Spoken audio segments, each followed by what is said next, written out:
La grève des agents de la sécurité sociale a démarré aujourd'hui. Une importante mobilisation mise en place très tôt pour montrer le désaccord avec la direction et réclamer l'abandon de certaines sections. Un mouvement illimité à prévoir, récit à suivre.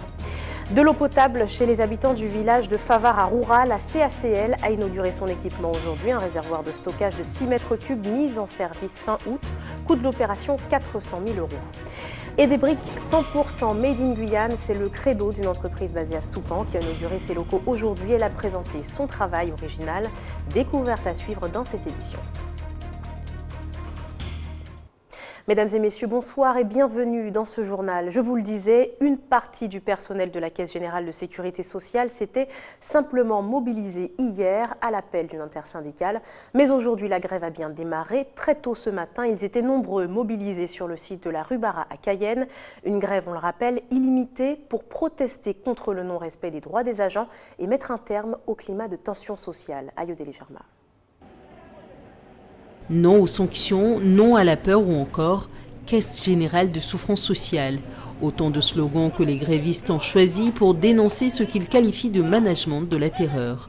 Règne de la terreur parce qu'on a une directrice qui, depuis qu'elle est en place, ne fait qu'appliquer de manière intransigeante et à sa manière, j'ai surtout envie de dire à sa manière, la réglementation. Et aujourd'hui, les salariés sont véritablement en souffrance par rapport à ça. Par exemple, un cadre qui est parti en formation et qui aujourd'hui a été mis à l'écart sans explication parce qu'il s'est retrouvé sur une liste syndicale lors des élections professionnelles. Ça se passait il y a quelques mois lors des élections, il y a moins d'1 an, lors des élections professionnelles. Tout de suite après, ce cadre a été sanctionné, a subi des pressions parce qu'il était sur notre liste aux élections professionnelles. À cela s'ajoute ce que les syndicalistes qualifient de sanctions non justifiées à l'encontre d'employés du service de production pour avoir exercé leur droit de retrait en juin dernier. Des sanctions disciplinaires et financières allant jusqu'à 1 400 €. Nos revendications aujourd'hui sont claires. C'est la suppression purement et simplement des sanctions qui ont été prises à l'encontre des agents qui ont exercé leur droit de retrait au mois de juin.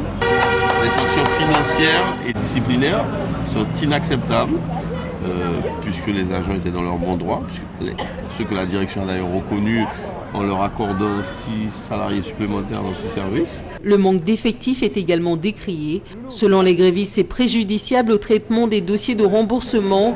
Rien que pour l'ouverture de droits, ils constatent un retard de traitement de 4 à 6 mois.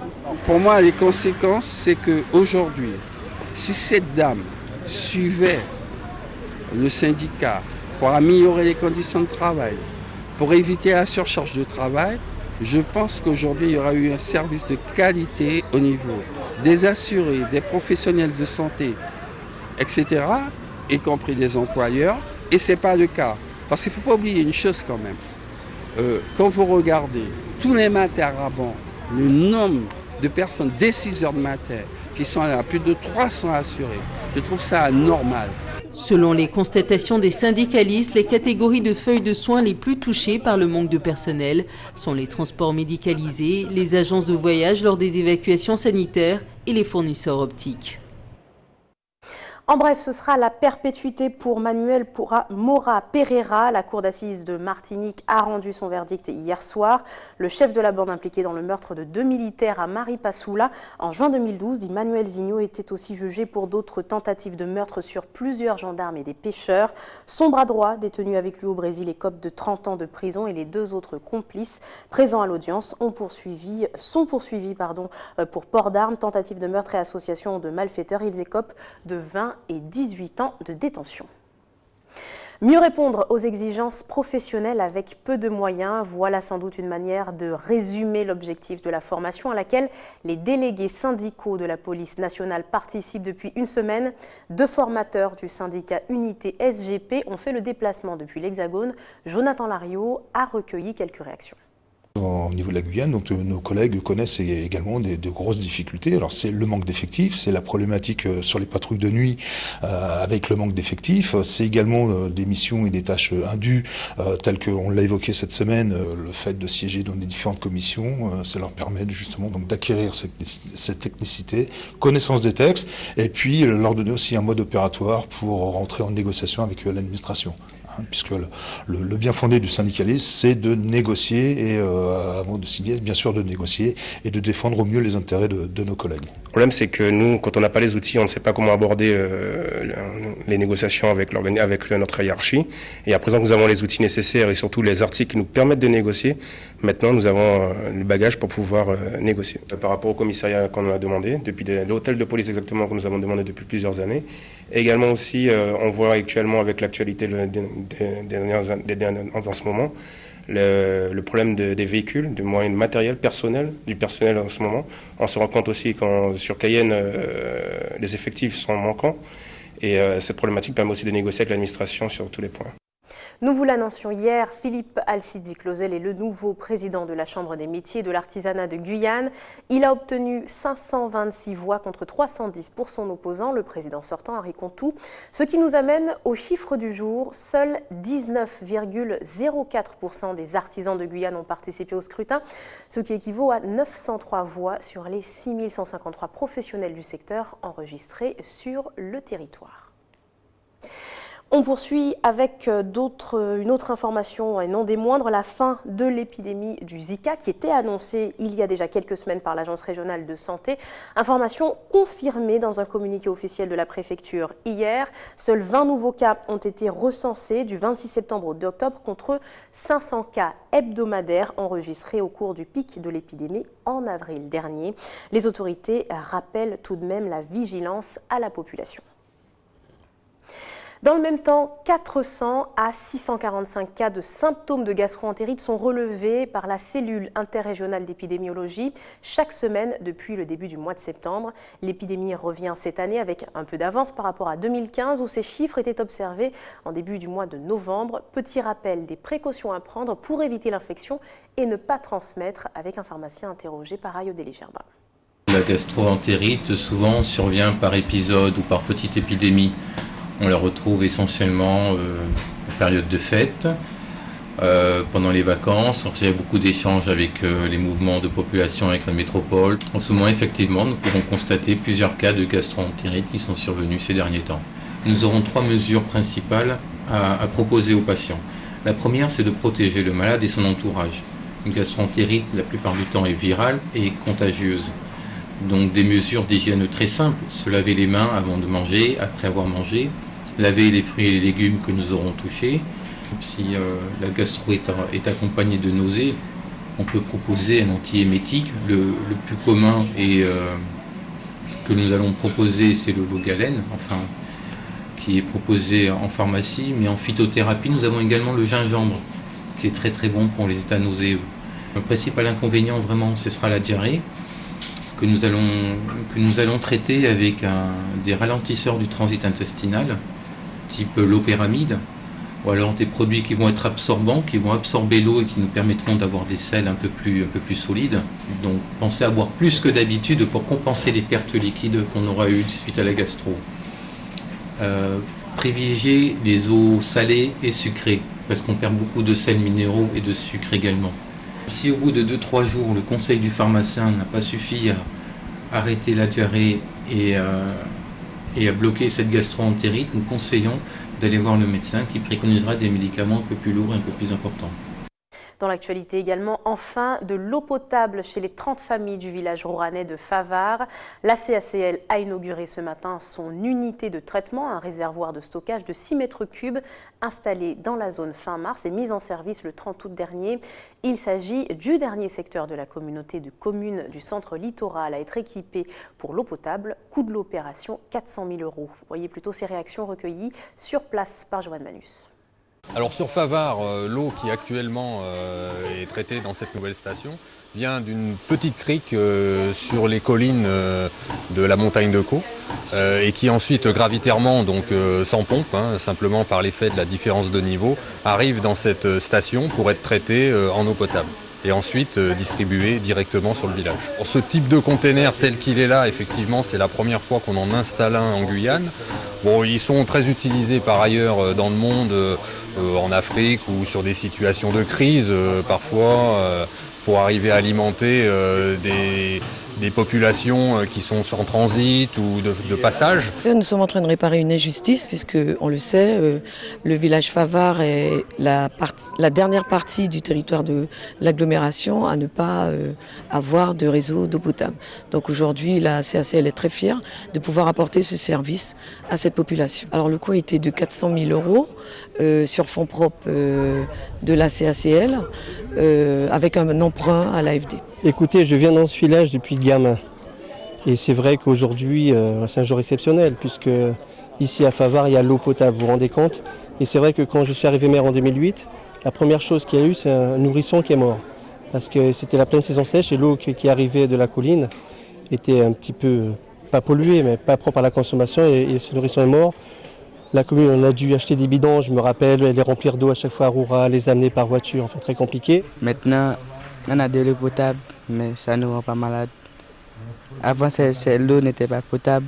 Il nous manque d'électricité pour aller à l'école tous les matins.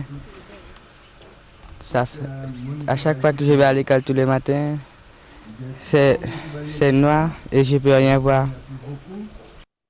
À Saint-Laurent, les feux de végétation sont nombreux en cette période de sécheresse. De l'agriculteur nettoyant ses champs aux particuliers défrichant son terrain, les sapeurs-pompiers multiplient les interventions dans la commune et ses alentours pour assurer la protection des habitants et les riverains. Elsa Gonzalez. Un camion incendie et 4 sapeurs-pompiers bénévoles et professionnels interviennent tous les jours sur le terrain. Sur place, ils évaluent la situation puis opèrent à l'extinction du feu.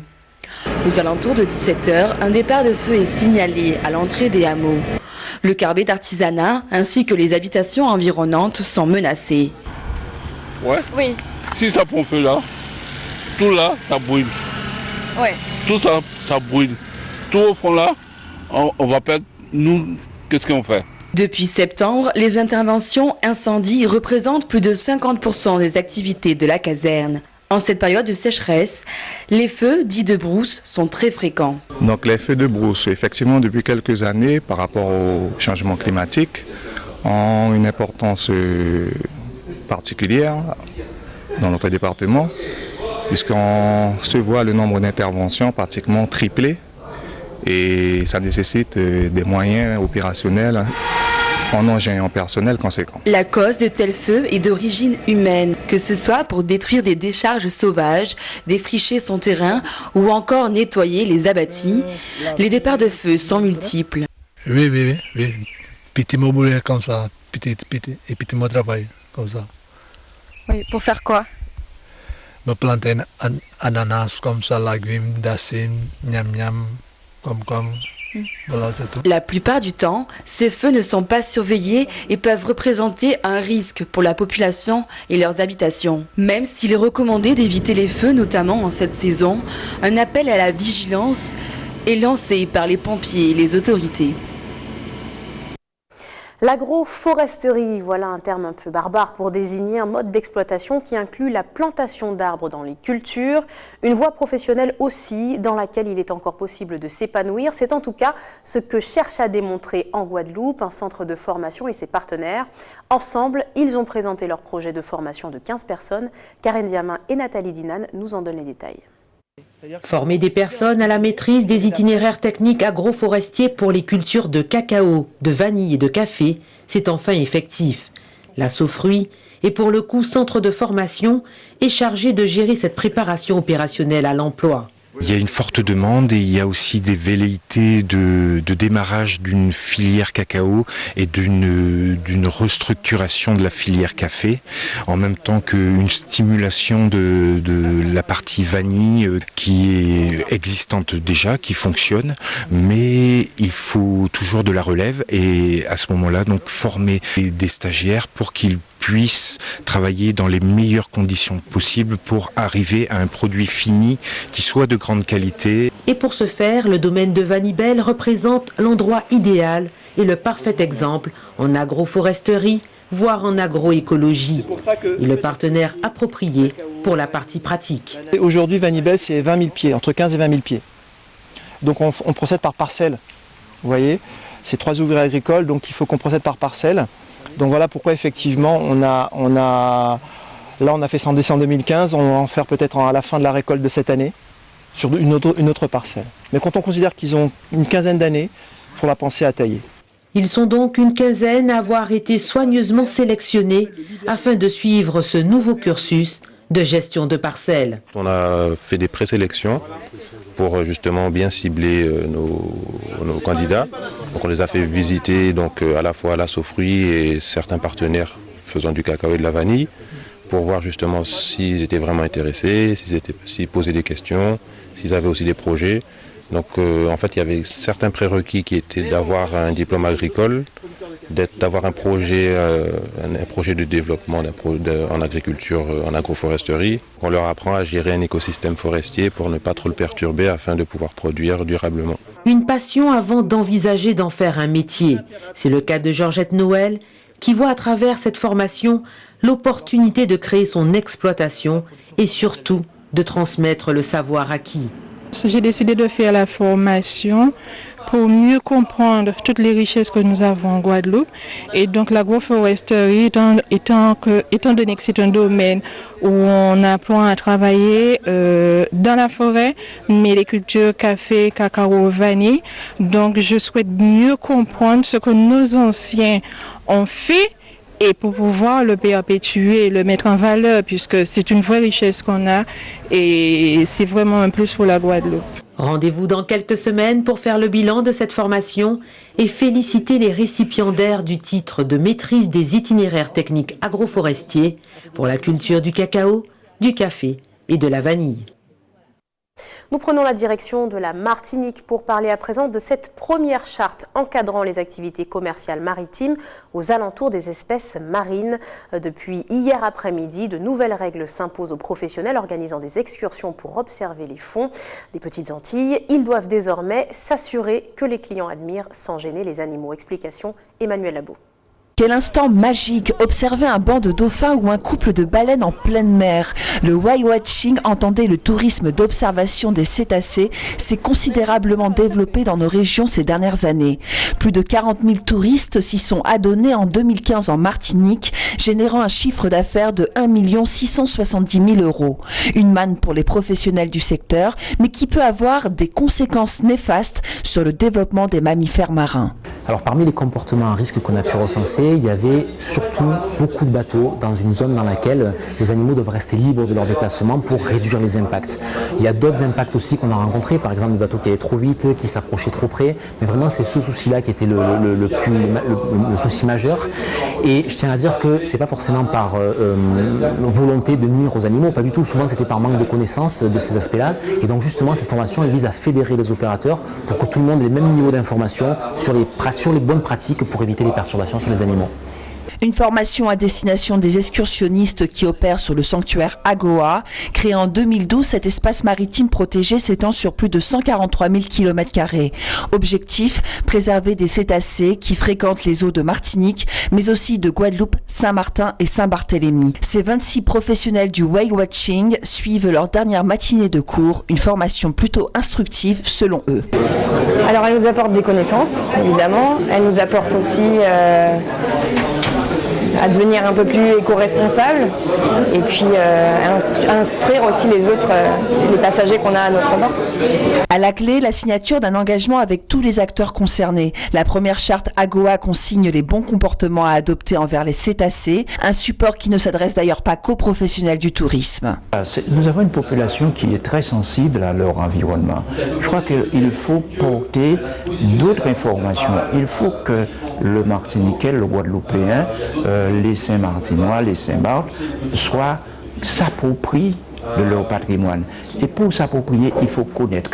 Et pour connaître, il faut découvrir. Pour découvrir, il faut aimer. Les gens aiment leur patrimoine. Le Martiniquais aime sa Martinique, aime son fond marin. Mais aujourd'hui, nous voulons aller plus loin, de manière à ce que la dignité de ces animaux, de ces espèces soient reconnues et protégées. C'est la raison pour laquelle nous proposons une charte la charte qui est à la disposition et qui sera d'ailleurs en ligne très bientôt. Et pour garantir le respect des préconisations de la charte, des contrôles en mer seront diligentés par l'État. Il nous faudra aller contrôler en mer, ça c'est inévitable. Mais l'État a plusieurs administrations qui interviennent en mer, les affaires maritimes, les douanes,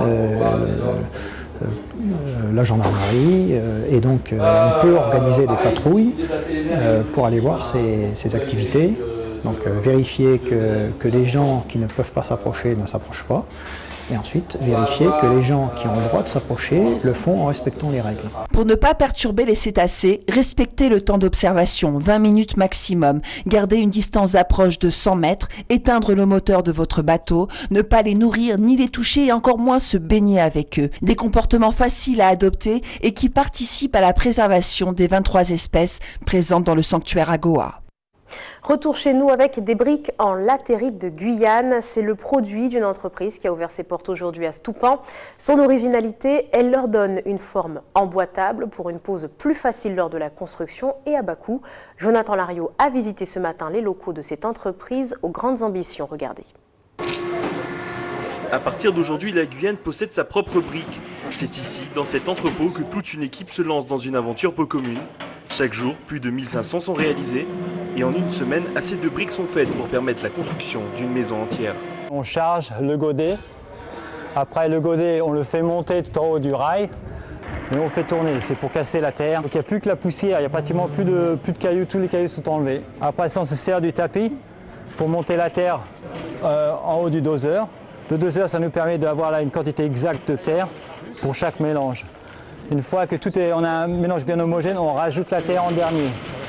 On commence à compresser 2-3 briques et on règle la machine à la terre. Donc on essaie toujours d'avoir la brique la plus solide. Je pense que les parpaings doivent être plus solides, mais on est nettement au-dessus de la solidité qu'on a besoin pour construire des murs. Faite avec un mélange savant de latérite venu tout droit des carrières guyanaises, la brique de Guyane est assez particulière. On l'appelle la brique Lego. Emboîtable l'une sur l'autre, elle permet une plus grande efficacité dans la construction, tout en étant simple d'utilisation, en plus d'allier un prix dont la concurrence devrait se méfier. Tout le monde s'amuse avec, tout le monde est capable de faire un bac, de faire un pilier, de faire un mur avec ça, et ça s'emboîte tout seul. Et ça tient tout seul, on a fait des éléments là de plus de 2 mètres de haut, sans les fixer, ça tient tout seul. Voilà, mais l'idée maintenant c'est d'aller toucher les professionnels, les promoteurs et à terme le logement social, donc de toucher toutes les sphères. Le coût de la brique en fait est au mètre carré fois posé est plutôt moins cher que du parpaing enduit des deux côtés avec sa peinture. Parce que le prix à la base, on a voulu une politique de prix qui soit effectivement peu élevée. Donc dès qu'on achète pour faire une maison donc, en quantité, on va être inférieur à 50 € du mètre carré pour les briques pleines et je crois inférieur à 40 € pour des briques creuses. Ce qui fait qu'on est vraiment pas cher et que la pose est plus simple, il n'y a pas d'embuis à faire, il n'y a pas d'isolant à mettre. Donc je gagne déjà du temps dans ma pose et en plus, j'ai pas d'autres matériaux à rajouter. Après une visite des locaux, c'est surtout une ouverture officielle qu'annoncent l'entreprise et leurs ambitions ne sont pas des moindres. Être demain l'outil de construction de prédilection sur le territoire et s'introduire sur le marché européen. C'est la fin de ce journal. Avant de se quitter, je vous rappelle les principaux titres à retenir. La grève des agents de la sécurité sociale a démarré aujourd'hui. Ils se sont mobilisés très tôt pour montrer leur désaccord avec la direction et réclamer l'abandon de certaines sanctions. Le site de l'URSSAF était bloqué toute la journée. De l'eau potable chez les habitants du village de Favar à Roura, la CACL a inauguré son équipement. Aujourd'hui, un réservoir de stockage de 6 mètres cubes, mis en service fin août, coût de l'opération 400 000 €. Et puis vous venez de le voir, des briques 100% made in Guyane, c'est le credo d'une entreprise basée à Stoupan qui a inauguré ses locaux aujourd'hui. Elle a présenté son travail original et ambitieux, une première en Guyane. Dans un instant, le journal de TF1, puis vos programmes continuent sur ATV. Merci de nous avoir suivis. Très bonne soirée à vous. À demain.